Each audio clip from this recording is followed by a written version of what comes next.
Thinking about thinking, learning about learning. So there's a few questions here. What is your strategy for learning something deeply? God, this is like a better question for Tim Ferriss. I mean, Tim's codified this stuff. Do you have a particular strategy, or how does it go? Is there something you want to know about? I only know one way to really learn things, which is not necessarily efficient, but it's just basically total immersion. It's probably not an accident that when I wanted to learn how to swim, I went to Terry Laughlin and learned to swim via total immersion. So when did you learn how to swim? When was that? I was 31, 2004.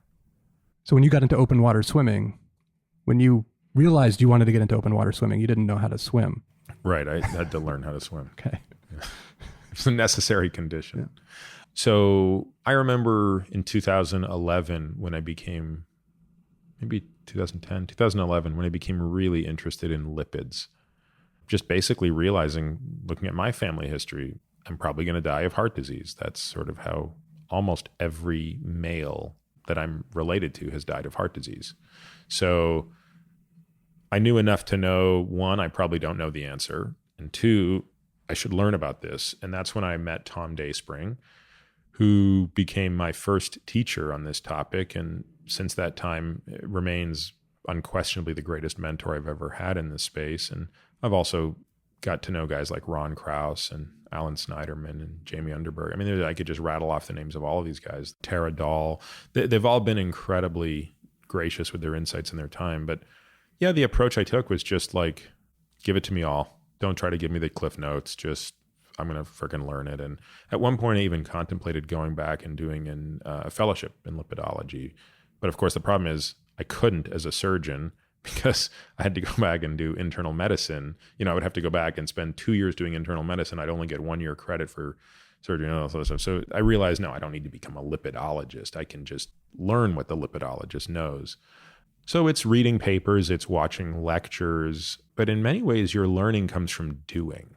So I think some of the most interesting things I've learned have been a privilege of just taking care of somebody. You know, so you see a complicated case. Some of my most interesting lessons have been reviewing cases with Tom or Ron or Alan. You know, I went out to visit Tom, I remember once about 2 years ago for 2 days, and all we did was review cases for 2 days. And every time we saw something that was like particularly interesting, he would, like, because he's Tom, just bust open a lecture on that entire topic. And then we dig like super deep into that stuff. So I think that's just kind of the way I learn, you know, same sort of approach with trying to like learn the hormone systems and learning to drive a car for that matter, or whatever it is. It's sort of like you just got to get it. At least for me, I don't think I'm a particularly efficient learner. I'm a brute force learner. You revealed something, Tim's probably talked about this, that if you want to expedite your learning, find somebody who's basically already done exactly what you're saying. So what is your strategy for learning something deeply? You basically grab the person who's probably learned this stuff at the deepest level, and you don't let go. You try to extract as much information as possible from that person who's already gone through the process of trying to learn whatever the topic is very deeply. I think that's especially if their way of teaching resonates with you. Math is complicated once you start to get outside of the basics of calculus and algebra. And I just remember there were some professors that they just had a natural way of, at least the way they explained something was the way I was wired to hear it. And then there were others who were brilliant, but I didn't have a goddamn clue what they were talking about. Like I could never really learn from them. So part of it was just knowing how to pick and choose your shots, and like, who are the people that are going to resonate with you. And it's not necessarily the person who knows it the best.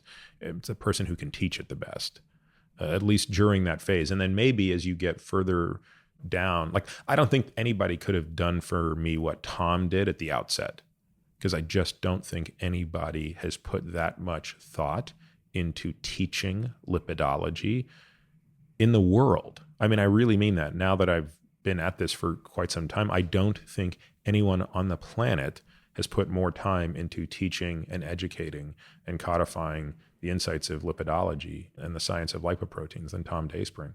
Now, there's, surely somebody out there who knows more than Tom about this stuff, but I can't imagine there's anybody who's thought more about how to teach it. So it was just luck. Just purely luck that I could fall into, sorts with a guy like Tom and others like that. Well, I think could maybe call it the reverse Feynman. But Feynman talks about how to learn something, and it basically comes down to being able to teach it to somebody who doesn't understand it.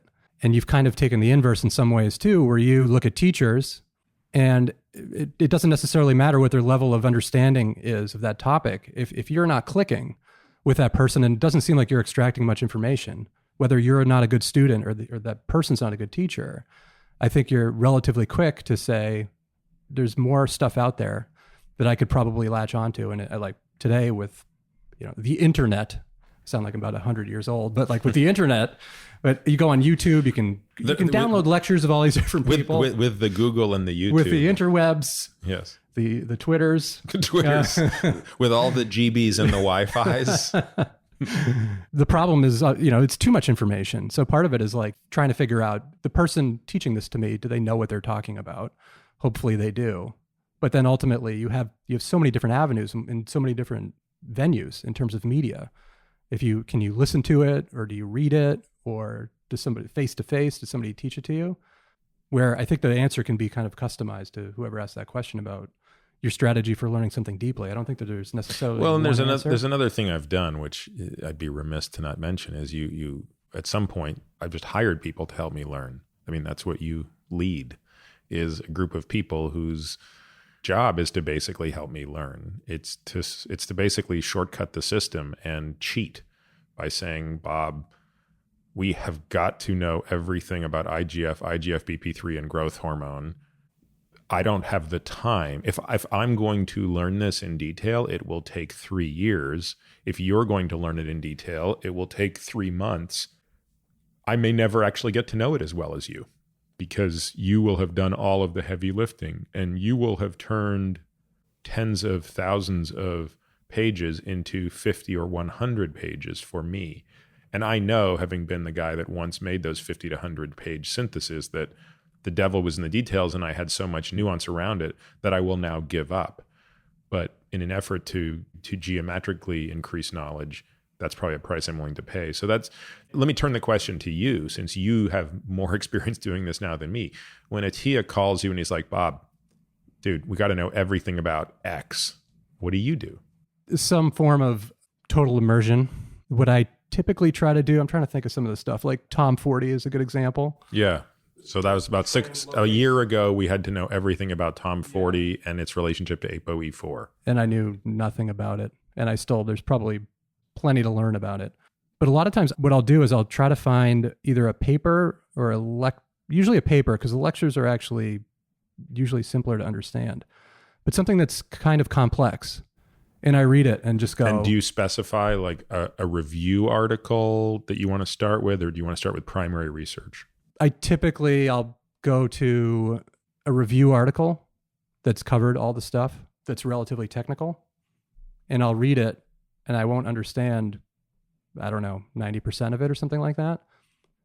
But part of it might be just the mindset or the mentality that I think like, wow, this is going to be great when I know all this stuff.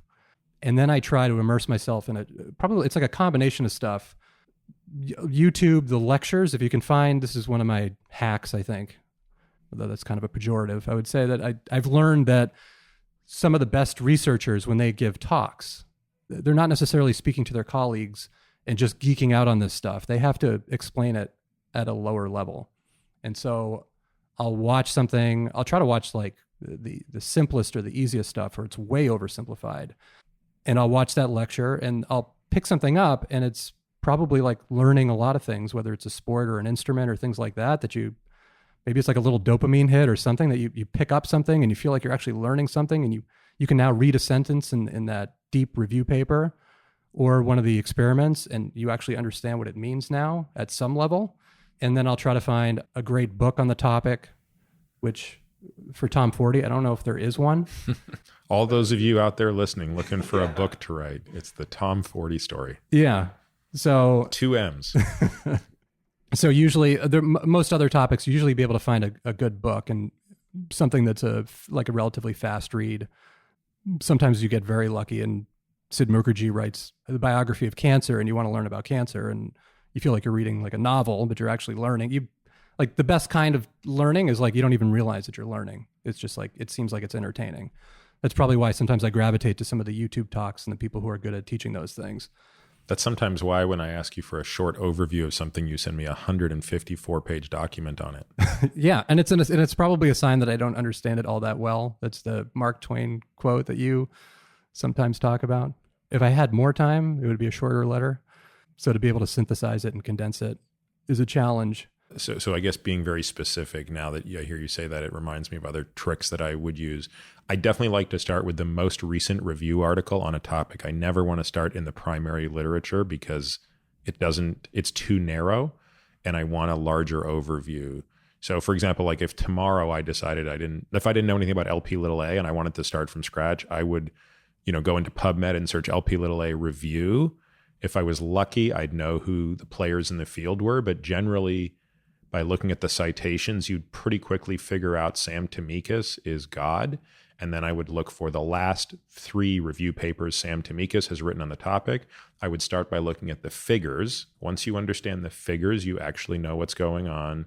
And then from there, I would go. And of course, the other thing I do is I'm just kind of a pushy little prick sometimes. Like, I just don't hesitate to reach out to people.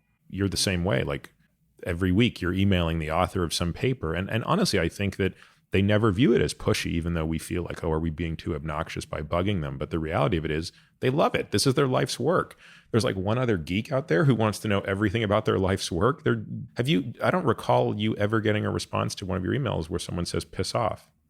No, I mean, sometimes I may not get a response at all. And I figured some of these people are massively busy, but otherwise it's the opposite. Overly helpful. Yeah. You think, wow. So that's another shortcut, right? It's like, okay, you figured out who the expert is. You've read the review papers. You've got the 80-20 view.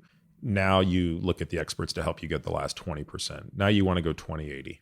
Yeah. And for me, it's different than, say, my wife, who's a journalist. She doesn't mind not knowing a lot about a topic and just finding an expert, grabbing them and asking a lot of questions. I think this is like, it's my ego maybe gets in the way or something like that. I don't want to talk to Sam, I don't know if he's going to say his name right, Tamikis, until I feel like I have a pretty good grasp of what's going on, and this guy's not going to think, what an idiot. But the reality is he's probably not going to think, wow, what an idiot. He's probably thinking, like, this guy's taking an interest in this topic. It's really interesting. But that defense mechanism, I think, maybe has helped me in research in some ways, where I think I really want to know my stuff before I contact the researchers. But then when you do, they'll usually give you more insight, better insight, and a different way of looking at things. And even with the papers themselves, oftentimes when you talk to the author, you get a different perspective, even from, you read absolutely word for word, you read the paper, but they tell you about all the sort of like how the sausage is made and the things that they had to take out of the paper because maybe they didn't have enough evidence to support it, or the editors were like, the paper's too long, you got to take this out. Yeah, you're going to get a much more interesting story. Yeah, I don't know if that was helpful, but I think part of it is whatever it is, you really want to you have to buy in, I think, as well. Because I think a lot of people are looking for a shortcut maybe, but a lot of what you're talking about too with exercise and research and things like that, where you get immersed in stuff, like it's sort of carry water, chop wood, and don't stop. Just do it relentlessly. I mean, it doesn't have to be burning the candle at both ends necessarily, but it just has to be continuous and relentless, and you have to keep moving in one direction, I think. And you can take a bunch of different approaches, but you really have to want to learn this stuff. There's just so much information about virtually everything that you would want to know. I mean, you can get like a free education that's probably better than any education that was out there, other than the people that you can meet and talk to. And I think that's huge. So this is sort of the flip side. In your life to date, what did you waste the most time doing? And what do you wish you'd done with that time instead? This is going to sound like a shitty answer and a cop-out, but I really mean it. It's not any activity or thing that I've done. I don't regret all the time I spent boxing and doing martial arts, even though you could argue that I'm worse off for the concussions. I mean, I had some bad ones. I had one really bad one where I was hospitalized, and I'm convinced I'm 20 IQ points lighter than I should have been as a result of that. And so it'd be easy to say, well, I've at times thought, oh God, why didn't I just play basketball instead, or something where I didn't like get brain damage? But I don't, because I know that boxing. Without boxing, I could have never done what I did after. I could have never gone to college without it in terms of the discipline it taught me. What I really regret is the time I've wasted thinking about things I couldn't change. It's the amount of time and energy I have wasted on things that don't matter. And I don't mean that in activity. I mean that in dysfunctional emotion. It's the amount of time I thought about that ex-girlfriend and, for a year pined over her and wondered, why she dumped me or something like that, instead of just moving on, or the amount of time that I spent pissed off at that person who did something bad to me. I actually think that that's the shit we have to be guarded against. Did I watch too much TV as a kid? I don't know, probably not by today's standards, but yes, I've thought many times, I wish my parents forced me to learn 6 languages when I was a kid instead of letting me do any dumb shit like playing with firecrackers and running around the neighborhood or whatever. But you got to be careful with those things. Maybe I'd be a different person today if I'd been, raised in an environment where my parents were constantly forcing me to be hyper efficient or whatever. So yeah, look, I wish there were many things I had spent time learning that I didn't learn, but at the same time, I'm not sure I'm willing to give up the 6 hours a day, 6 days a week I put into training when I was growing up. But I think I've wasted way too much time worrying about things that don't matter, worrying about things I can't change, and not spending enough time in the present with the people who are sitting right in front of me who matter. So that's probably my biggest regret on that front. What impact did your upbringing have on your insane career path / constant drive? Oh, this is a tough one. I don't know if I can talk about this shit publicly. I think I would just say this. I think I am fortunate that I found largely productive outlets for my obsessions and my numbing of pain, which I think everybody has. And so all of the things that have impacted us in those ways are largely two-edged swords. I think things happen to kids that make them want to be special, make them want to be better. And sometimes that gets channeled into doing things that are ostensibly bad, quote unquote, or ostensibly good, quote unquote. I don't want to discount the positive effect my parents have had on my life because I think it has been positive. But unfortunately, I'm also aware that much of my drive is probably unhealthy and probably stems from unhealthy events that, I don't really want to talk about.